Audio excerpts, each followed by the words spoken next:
Big boss जैसा एक सदस्य घर में होता किस दर्जे पे রিয়েলিটি শো বিগ বসের ১৯তম মৌসুম অর্ধেক পথ পেরিয়েছে। ঘরের রাজনীতি, সম্পর্ক আর প্রতিযোগী সবকিছু মিলিয়ে দর্শকের তুমুল আগ্রহ। मुझे अभी के अभी फुटेज दिखाओ कौन हो यार। কিন্তু এবারের মৌসুমে সবচেয়ে বেশি আলোচনা জমেছে সালমান খানের মন্তব্যকে ঘিরে। Thinks no end of herself.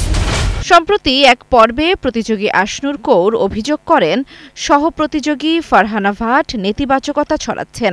তখন ব্যঙ্গভরা কণ্ঠে সালমান বলেন, ফারহানার বিয়ে হলে ওর শ্বশুরবাড়ির লোক বলবে এই মেয়ে গালাগাল দেয়, ঝগড়া করে, ঘরের বউ হিসেবে একদম পারফেক্ট।